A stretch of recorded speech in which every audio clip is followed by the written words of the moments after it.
ये कहानी उस खातून की है जिसका ताल्लुक सैयद खानदान से था। वो 1 रुपए वाली माई के नाम से क्यों मशहूर हुई? ये सैयदजादी एक डॉक्टर थी, इसके पास मालो ज़र की कोई कमी नहीं थी, इसके 4 नौकर थे, लेकिन आखिरी जिंदगी में ये क्यों पागल हुई? लोग इसको क्यों माई मजजूबा कहते थे? ये वाकैंड के लोगों से 1 रुपया क्यों मांगती थी?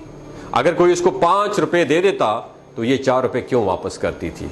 इंतहाई पढ़ी लिखी ये खातून डॉक्टर इस नहज पर कैसे पहुंची और इस माई को 1 रुपए वाली माई के नाम से क्यों पुकारा जाता है और इसके कतबे पर भी यही लिखा हुआ है? ये जानने के लिए इस वीडियो को आखिर तक जरूर देखिएगा।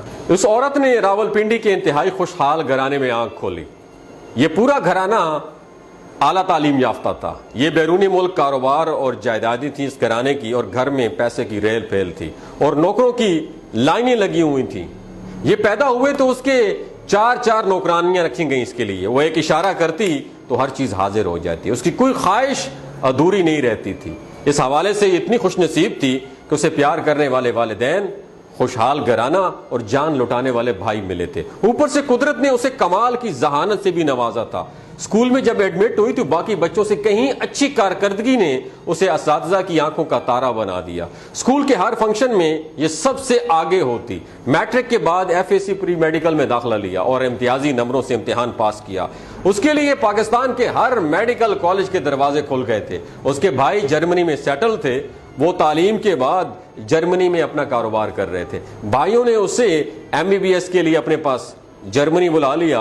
वहां उसने भी शानदार तरीके से पढ़ाई मुकम्मल की।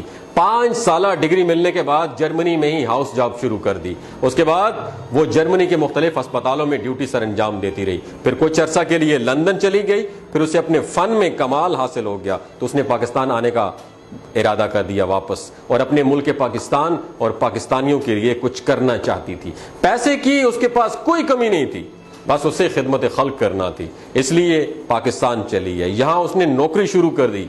यहीं पाकिस्तान में उसकी मुलाकात एक डॉक्टर से हुई। दोनों जल्द ही मोहब्बत में गिरफ्तार हो गए।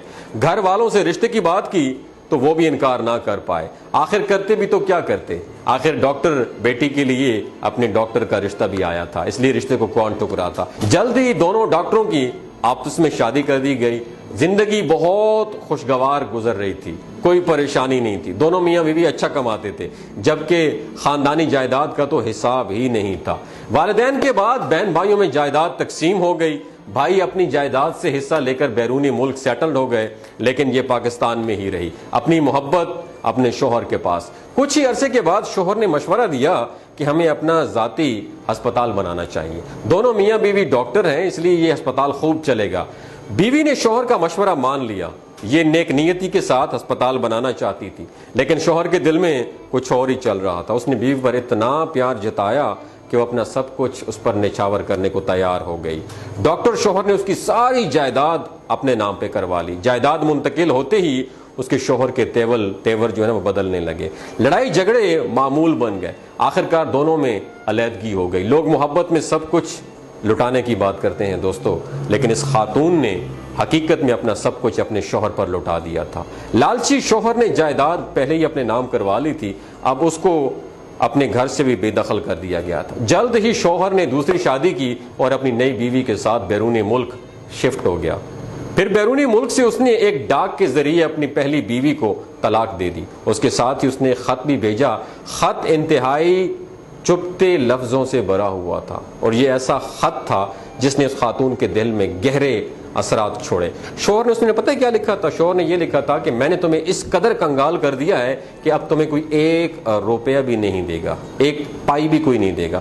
ये अल्फाज पढ़ते ही उसके होश उड़ना शुरू हो गए। चंद ही लम्हों में बैरूनी मुल्क से तालीम याफ्ता ये डॉक्टर खातून अपने होश मुकम्मल तौर पर गंवा बैठी और गलियों में निकल खड़ी हुई। अब ये मुकम्मल तौर पर बेसहारा थी, दिमागी तवाजुन खो बैठी थी। ये दोस्तों कहानी है वाकैंड की एक मशहूर डॉक्टर सैयदा रिफत सुल्ताना की, जो अपने शोहर की बेवफाई और धोखे के नतीजे में पागल हुई और वो वाकैंड की गलियों में भीख मांगती रहती है। डॉक्टर रिफत सुल्ताना लोगों से सिर्फ 1 रुपया मांगा करती थी। अगर कोई उसे 5 रुपया दे देता तो उसे 4 रुपए निकालकर वापस कर देती। अगरचे ये अपना होश व हवास खो चुकी थी, लेकिन उसके लाशऊर में, सबकॉन्शियस माइंड में अपने बेवफा शोहर के वो अल्फाज अब भी मौजूद थे जो उसने उसे कहे थे, अब तुम्हें कोई 1 रुपया भी नहीं देगा। उसके शोहर ने अपनी बीवी को ये अल्फाज कहे थे। शायद यही वजह थी कि वो लोगों से सिर्फ 1 रुपया लेने का इसरार किया करती थी। उसने वाकैंड की गलियों में 20 साल से ज्यादा अरसा यूं ही वहीं भीख मांगते हुए गुजारा। ये मकामी लोगों में माई मजजूबा के नाम से मशहूर हुई। बहुत से लोग उसे 1 रुपए वाली माई के नाम से भी जानते थे। आखिरकार 20 साल गलियों की खाक छानने के बाद उस आला तालीम याफ्ता फकीरनी का इंतकाल हुआ। इंतकाल की खबर पूरे वाकैंड में जंगल की आग की तरह फैल गई। पूरा वाकैंड उसके सोग में डूब गया। उसके जनाजे में लोगों की बड़ी तादाद ने शिरकत की। पूरा शहर उसकी रुखसती का सोग मना रहा था। कहने वाले कहते हैं कि जिस दिन ये 1 रुपए वाली माई का इंतकाल हुआ, उस दिन ना तो वाकैंड की कोई दुकान खुली और ना किसी खोखे का शटर उठाया गया और ना ही कोई स्कूल या तालीमी इदारा खुला। सब लोग माई मजजूबा या 1 रुपए वाली माई के जाने का गम मनाने में इतना खो चुके थे कि कारोबारी जिंदगी उन्हें याद ही न रही।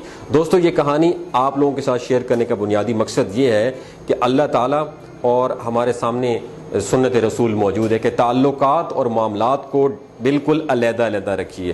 ताल्लुकात एक अलहदा चीज़ है, मामलात एक अलहदा चीज़ है। मामलात में ज़रा भी कोताही नहीं होनी चाहिए। अगर आपने किसी पे यकीन कर लिया और उस यकीन की वजह से अपना सब कुछ उसे सौंप दिया और मामलात सही ना निभाए, तो यकीन माने कि वो इंसान आपकी माँ बाप, आपके बहन भाइयों और आपकी बीवी बच्चों का हक खाने में देर भी नहीं करेगा और आप इस माई 1 रुपए वाली माई की तरह सारी जिंदगी आप जो है ना धक्के खाते रहेंगे और भीख मांगते रहेंगे। आप लोगों के लिए दोस्तों एक ही मैसेज है कि कभी भी जिंदगी में ताल्लुकात और मामलात को गुड मुड मत कीजिएगा। अपना और अपने साथ जुड़े रिश्तों का ख्याल रखिएगा। अल्लाह हाफिज।